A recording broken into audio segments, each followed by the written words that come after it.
It's Carmine Appice. You're listening to FullMetalRock.com. Catch the new King Cobra. This is Patrick with FullMetalRock.com. Pleasure speaking with Carmine Appice. How are you, sir? I'm good. Great. So you just finished up your Drum War tour and with your brother. Can you tell me a little bit about what exactly is the Drum Wars? Well, Drum Wars is basically, you got to know a little bit about drum history. Do you know who Gene Krupa and Buddy Rich are? Yeah. Okay, well, they used to do drum battles, in the 40s, and what they did was they would go around and they'd play jazz music, and within the realm of the jazz music, they would have drum battles, and they would, go around playing theaters and all that stuff. So basically, we're doing the same concept and calling it Drum Wars, and we're doing it in more of a rock, metal kind of atmosphere. So we would play, instead of just playing like jazz songs like they did, we would play some of the songs that we're noted for, like we would open up with the Mob Rules with both of us playing. Yeah. And within the playing, we would be doing exchanges, drum fill exchanges, and then we would go into like a song that we wrote called Drum Wars itself, which enables us to do 4-bar breaks back and forth to each other. And then Vinny takes it and he does a couple of Dio songs, and then after that we'll do something which we call the Flintstones, which is based after the TV show, The Flintstones.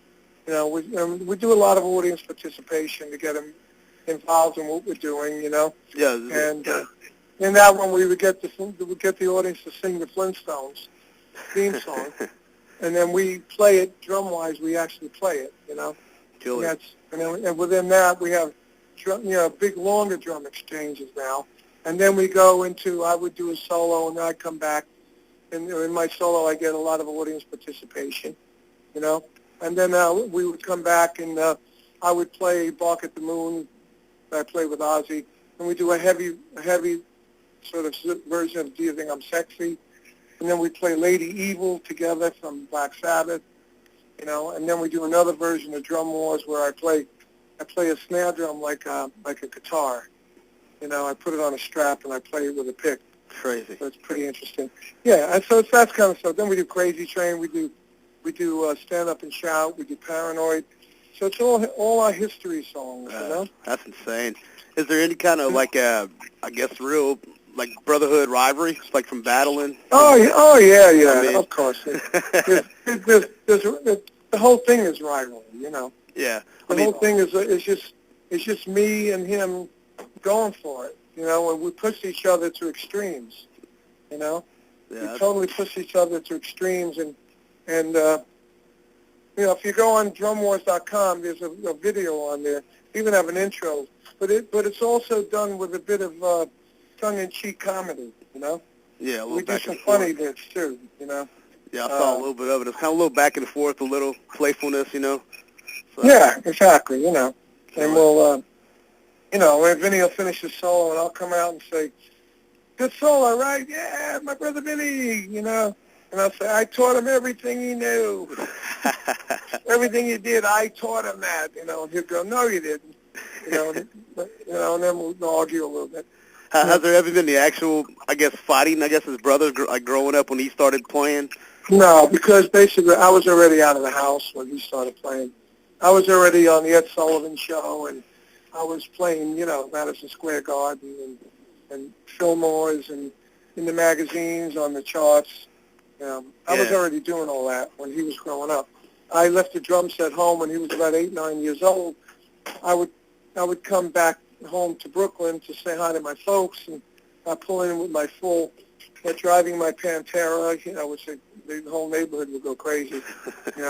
Be driving my Pantera, dressed up in all my, my 60s psychedelic clothes that you used to have back then, the red velvet jackets that I wore on the Ed Sullivan Show, and I would go in and Vinny was playing drums, and he would drag me into the room where the drums were, and he'd play me the stuff, and he actually played well. My mother said, "Does he have any talent?" I said, "Yeah." So we sent him, and it was at a young age, I identified the talent in him, and we sent him to my teacher that I went to. So by the time he was 12, 13 years old, he was actually really a good drummer. You know? Yeah. So he was like a prodigy almost, you know? Yeah, I mean, did you think he would make it? I mean, did you think he would be on your I level didn't if have a you were? clue. No, I didn't have a clue what was going to happen to him, you know? And the funny thing is, the first break he got was when Rick Derringer called him, you know? And that's a funny story because my mother got the call from Rick Derringer. And Rick said, "Hi, Mrs. Appice. This is Rick Derringer. I'd like to talk to Vinny." And my mother said, "No, you don't want to talk to Vinny. You want to talk to Carmine." So he goes, "No, I want to talk to Vinny." She goes, "No, you." And she's arguing with him. You know, she couldn't believe that. Oh my God, this is happening again. But sure enough, Rick got to talk to Vinny, and Vinny had been playing around the record plant in New York City.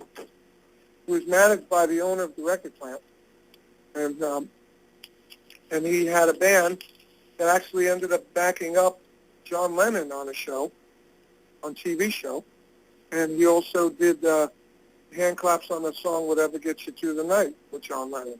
Wow. So that's when he was like 16 years old. He was still in school. You know, when he go to school, he'd bang on the desk. I go, "Vinny, will you stop? Is that you banging on the desk? Stop it immediately." And Vinny would stand up and go, "Excuse me, has anyone else played with John Lennon last night?" You know? Yeah. You know, so he started making it on his own. I mean, you know, there was things that, you know, when somebody saw him play, like Rick saw him playing, he said to, I think it was Jimmy Iovine at the time, who was just a second engineer at the record plant. And he said, "Who's that?" He goes, "That's Carmine's brother." You know, so he got that kind of attention. You know, that was my brother, which, you know, I guess it was easy to remember. But what's that kid's name? That Carmine's brother guy, you know? Yeah. Versus, I saw a guy play here. I don't know who it was, you know? So it made it a little easier for him to connect maybe by being my brother, you know? But he made it on his own. Yeah. Know? He really did it himself, you know? What do you? But now we're doing this thing. It's fun. It's so much fun.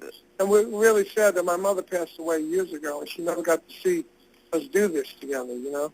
Yeah. Because it's really a great vibe. And we really can't do it with anybody else but each other, you know? Yeah, it makes it work. Yeah. It definitely makes it work. Yep.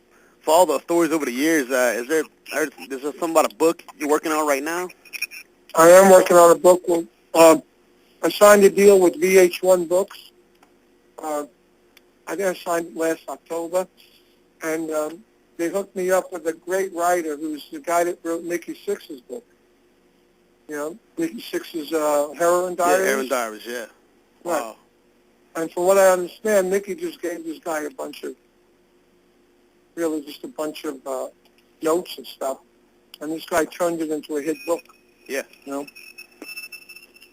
So basically, they hooked me up with him. So he, you know, we contacted him, and he was interested in doing it. So we've been writing it now since January, you know. And yeah, I didn't realize what a long drawn-out project this it is. Yes. It's a good bit, It really takes a long years. time. Yeah. So now we set a deadline to. I mean, you know, we're like 7 chapters in, and we're only up to the end of Cactus.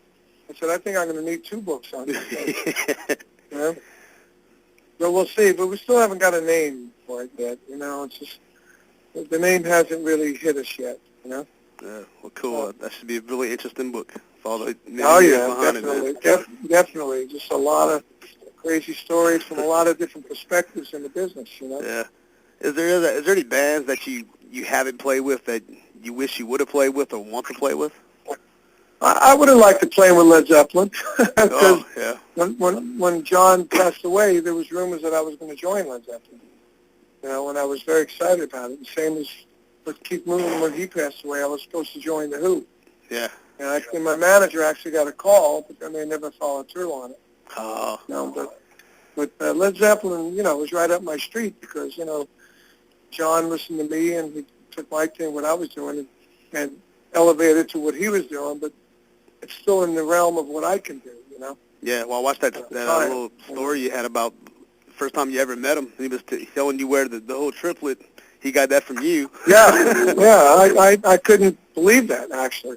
Yeah. I said, "No, wait a minute, I don't do that." And he actually pointed it out on my record when I did it. I said, "Wow, I didn't even know I did that." You know, it's crazy. And then he took it to the next level, and then I started using it because I did it before. Yeah, I'm the one that made that. You know, killer. But I guess for many years that you toured the world, probably hundreds of times. What's the strangest thing you ever witnessed on the road? Oh God, I don't know. There's so many crazy things that happen on the road. You know, just when you answer a question like that, my mind goes blank. Because I start thinking, well, this, and then I really can't think of any one thing, Probably goes blank for a good reason too. So you don't want to recall. Yeah. Well, yeah, there are some blanks that I can't even talk about. Yeah. But they will be in the book, but they'll be put very nicely. Oh yeah. Mm-hmm. What do you have coming up? I know you did a few dates with the Bonzo Bash thing was a while back. Right. Mm-hmm. Coming up next, you have some Cactus shows. I got Cactus shows in July, and then August I got a couple of Vanilla Fudge shows that I just booked, and then I got I'm doing a Guitar Center East Coast Clinic tour in August, which will be about 8 guitar centers. Cool. Spread out, throughout the month of August. And then at the end of August, we got more Cactus upstate New York, B.B. King's in New York City, and then we have the Westport Blues and Barbecue Festival on September 1st. Cool. And then we're going to do some more drum wars on starting September 12th. Oh, you're going to start up again.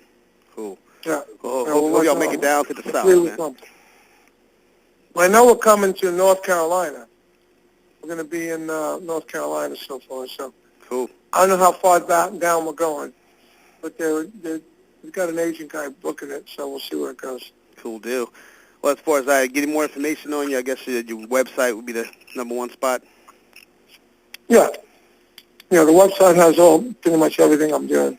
And the Facebook, Carmine Appice himself, and Twitter, Carmine Appice 1.